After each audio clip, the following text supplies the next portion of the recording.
নমস্কার। আরও একবার সবাইকে আন্তরিক অভিনন্দন।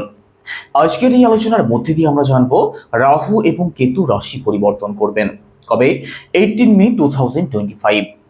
দীর্ঘ 1.5 বছর ধরে রাহু অবস্থান করছেন মীন রাশিতে আর কেতু অবস্থান করছেন কন্যা রাশিতে। 18 মে 2025 এর পরবর্তী সময় রাহু প্রবেশ করবেন কুম্ভ রাশিতে আর কেতু অবস্থান করবেন সিংহ রাশিতে। রাহু এবং কেতুর এই পরিবর্তন মকর রাশির মানুষদের জন্য কতটা কি প্রভাব ফেলবে, কোন কোন দিকটা পজিটিভ থাকবে আর কোন কোন দিক থেকে বিশেষভাবে সিরিয়াস থাকতে হবে, according to house, according to planet, details আলোচনা করব। কোনো নেগেটিভ পজিটিভ নয়, এক্স্যাক্ট যে ফল আপনাদের প্রাপ্তি হতে পারে সেটাই আলোচনা করব। তো সম্পূর্ণ ভিডিওটি অবশ্যই দেখুন। আলোচনা যদি ভালো লাগে লাইক, কমেন্ট এবং শেয়ার করতে পারেন। আমার সাথে যারা পার্সোনালি যোগাযোগ করতে চাইছেন, ভিডিও ডেসক্রিপশনে এবং ইন্ট্রোতেও নাম্বার দেওয়া থাকবে, আপনারা ফোন করে কিংবা হোয়াটসঅ্যাপের মাধ্যমে বুকিং করতে পারেন। তো চলুন আলোচনা শুরু করা যাক। 18 মে 2025। রাহু এতদিন আপনাদের রাশি লগ্ন থেকে থার্ড হাউসে অবস্থান করছিলেন, এবার প্রবেশ করবেন আপনাদের সেকেন্ড হাউসে। দীর্ঘ 1.5 বছর ধরে কেতু অবস্থান করছেন আপনাদের ভাগ্যস্থানে, তবে এবার রাশি পরিবর্তন করে আপনাদের অষ্টম ভাবে প্রবেশ করবেন। একই সাথে রাহুর দৃষ্টি পড়বে আপনাদের ষষ্ঠ ভাবে, আপনাদের অষ্টম ভাবে, আপনাদের দশম ভাবে। কেতুর কোনো দৃষ্টি হয় না। তো রাহু এবং কেতুর প্রভাব মকর রাশির মানুষদের জীবনে কতটা কি প্রভাব ফেলবে সেটা তো অবশ্যই আলোচনা করব। তার আগে ছোট্ট করে একটু বুঝিয়ে দেওয়ার চেষ্টা করব রাহু এবং কেতুকে। দেখুন, রাহু এবং কেতু হচ্ছেন শ্যাডো প্ল্যানেট, সৌরজগতে যার কোনো অস্তিত্ব নেই, তবে অ্যাস্ট্রোলজি বলুন কিংবা নিউমোরোলজি বলুন, যার ভূমিকা কিন্তু অত্যন্ত গুরুত্বপূর্ণ। রাহু একটি অতৃপ্ত গ্রহ, একটি স্ট্রাগল প্ল্যানেট। সমগ্র দৈত্যগণের মধ্যে শুধুমাত্র রাহু একমাত্র যিনি ভগবানদের ফাঁকি দিয়ে অমৃত পান করতে পেরেছিলেন। রাহু এবং কেতু একই দেহের দুটি অংশ। রাহু হচ্ছেন মাথা আর কেতু হচ্ছেন মাথা বাদে বাদবাকি দেহের অংশ। রাহু অত্যন্ত চালাক এবং চতুর একটি প্ল্যানেট, অত্যন্ত স্মার্ট একটি প্ল্যানেট। যাদের মধ্যে রাহুর বৈশিষ্ট্য খুব বেশি থাকে তাদের মধ্যে কিন্তু আনসাটিসফ্যাকশন অবশ্যই থাকে। তারা নিজের স্বার্থ সিদ্ধির জন্য অন্যের ক্ষতি করতে কিন্তু পিছু পা হয় না।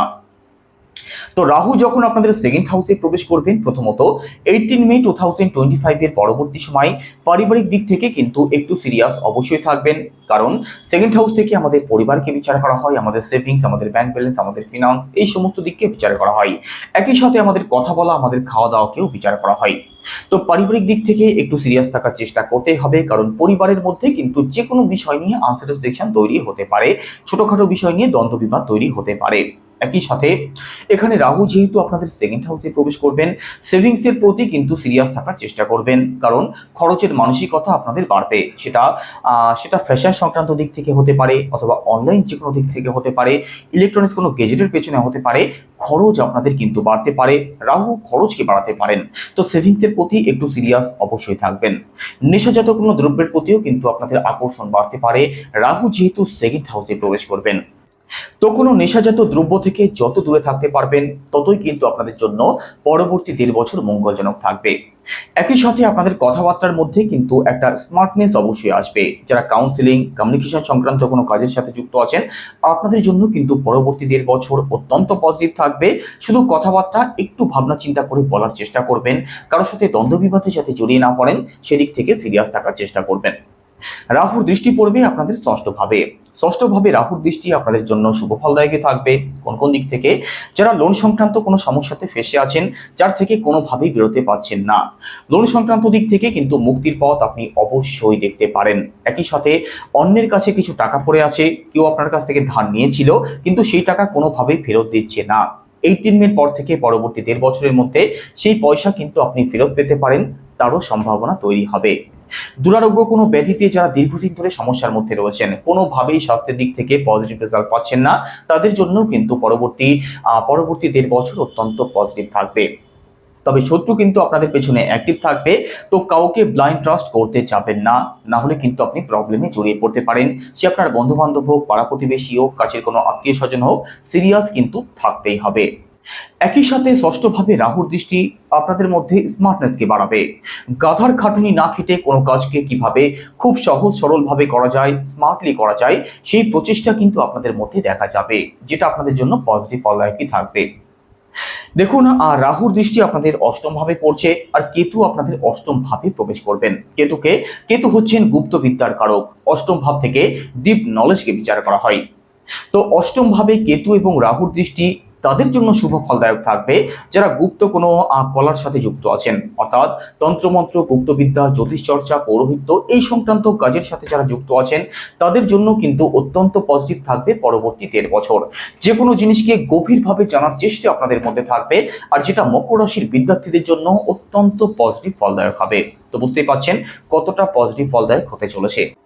একই সাথে পৈতৃক সম্পত্তি সংক্রান্ত কোনো সমস্যার মধ্যে যারা আছেন তার থেকেও মুক্তির পথ আপনি অবশ্যই দেখতে পারেন। তবে অষ্টম ভাবে রাহুর দৃষ্টি কিন্তু চোট আঘাত আপনাদের লাগতে পারে। তো ছড়ে যাওয়া, পড়ে যাওয়া, কেটে যাওয়া এই সমস্ত দিক থেকে সিরিয়াস থাকার চেষ্টা করবেন। বিশেষ করে যারা গাড়ি ঘোড়া চালান, কোনো মেশিন চালান, আপনাদের কিন্তু সিরিয়াস থাকতেই হবে। চলাফেরা করার সময়ও একটু সাবধানে থাকবেন, কারণ চোট আঘাত কিন্তু আপনাদের লাগতে পারে, সেই সম্ভাবনা রয়েছে। একই সাথে রাহুর দৃষ্টি পড়বে আপনাদের দশম ভাবে। তো কর্মজীবনের দিক থেকে কিন্তু একটু আনস্যাটিসফ্যাকশন আপনাদের মধ্যে অবশ্যই থাকবে। কর্মজীবনের দিক থেকে ছোটখাটো প্রবলেম আপনাদের আসতে পারে। তো কাজের দিক থেকে পরবর্তী ১.৫ বছর সিরিয়াস থাকতেই হবে। বিশেষ করে আপনার যারা কলিগ আছে, আপনার বস আছে, অথবা আপনার যিনি মালিক, তার সাথে কিন্তু যে কোনো বিষয় নিয়ে দ্বন্দ্ব বিবাদ আপনাদের লাগতে পারে। কারণ পরবর্তী ১.৫ বছর রাহুর দৃষ্টি যেহেতু আপনাদের দশম ভাবে পড়বে, আর রাহু একটি স্মার্ট প্ল্যানেট। তো যে কোনো কাজ আপনি স্মার্টলি করতে চাইবেন, নিজের মতো করে করতে চাইবেন, অন্যের যুক্তি বুদ্ধি কিন্তু আপনি শুনতে চাইবেন না, আর যার জন্য কিন্তু প্রবলেমে আপনি জড়িয়ে পড়তে পারেন। আর একই সাথে পরবর্তী ১.৫ বছরের মধ্যে কাজের দিক থেকে কিন্তু পরিবর্তন আসবেই আসবে।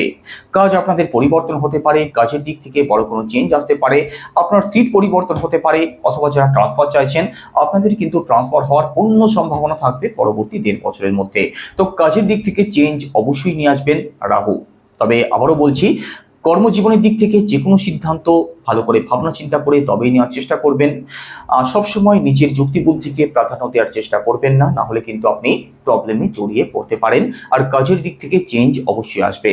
পরবর্তী ১.৫ বছরের মধ্যে কর্মপ্রাপ্তিরও সম্ভাবনা থাকবে, তবে স্ট্রাগল কিন্তু কম বেশি থাকবে। চেষ্টা আপনাদের করতে হবে।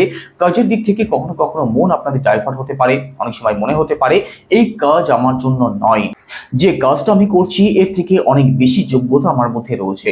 তো এই সমস্ত ভাবনা চিন্তা থেকে বেরিয়ে আসার চেষ্টা করবেন। এছাড়া রাহুর দৃষ্টি থেকে নবম ভাব মুক্ত হয়ে যাবে। কেতু এতদিন আপনাদের নবম ভাবে অবস্থান করছিলেন, তিনিও বেরিয়ে যাবেন। তো মকর রাশির মানুষরা কিন্তু এতদিন ভাগ্যের সাপোর্ট পাচ্ছিলেন না। 100% ইফোর্ট দিয়ে 40% কিংবা 50%ই কিন্তু রেজাল্ট আপনাদের প্রাপ্তি হচ্ছিল। এবার কিন্তু ভাগ্যের সাপোর্ট আপনি অবশ্যই পাবেন, কারণ কেতু আপনাদের নবম ভাবে অর্থাৎ ভাগ্যস্থানে অবস্থান করছিল। রাহু কেতু কিন্তু শুভ প্ল্যানেট নয়। তো আপনাদের ভাগ্যের সাপোর্ট পেতে কিন্তু বাধা দিচ্ছিল কেতু এবং রাহুর দৃষ্টি। তো এতদিন ভুল সিদ্ধান্ত নিচ্ছিলেন, ভাগ্যের সাপোর্ট পাচ্ছিলেন না, পিতৃপক্ষের দিক থেকে সমস্যা আসছিল, যে কাজই করতে যাচ্ছিলেন সেই কাজের দিক থেকে কিন্তু বাধা বিপত্তি অবশ্যই আসছিল। যে কাজ দুদিনে হয়ে যাওয়ার কথা সেই কাজ হতে কিন্তু 10 দিন বেশি সময় লাগছিল। এবার তার থেকে আপনি অবশ্যই বেরিয়ে আসতে পারবেন, কেতু যখন আপনাদের নবম ভাব থেকে বেরিয়ে অষ্টম ভাবে প্রবেশ করবেন। তো রাহু এবং কেতুর এই পরিবর্তন আপনাদের জন্য অত্যন্ত গুরুত্বপূর্ণ থাকবে। যে দিকগুলো বললাম সেদিক থেকে একটু সিরিয়াস থাকার চেষ্টা করবেন, তাহলে যে কোনো প্রকার সমস্যা থেকে আপনি অবশ্যই বেরিয়ে আসতে পারবেন। একই সাথে সাড়ে সাতির প্রভাব থেকেও আপনারা মুক্ত হয়ে গেছেন। তো দীর্ঘদিন ধরে যে প্রবলেমগুলো ফেস করতে হচ্ছিল তার থেকে তো অবশ্যই বেরিয়ে আসবেন। দেখুন, সাড়ে সাতির প্রভাব আর রাহু কেতুর প্রভাব কিন্তু এক নয়। যে মেজর যে প্রবলেম ছিল তার থেকে বেরিয়ে এসছেন। এবার সমস্ত প্রবলেমগুলো আপনাদের ধীরে ধীরে ঠিক হয়ে যাবে। তবে যে দিকগুলো বললাম এই দিকগুলো একটু মাথায় রাখার চেষ্টা করবেন, না হলে আবার নতুন করে প্রবলেম তৈরি হতে পারে। তো কেমন লাগলো আলোচনা কেমন লাগলো অবশ্যই কমেন্টে জানাবেন। সবাই ভালো থাকুন, সুস্থ থাকুন। নমস্কার।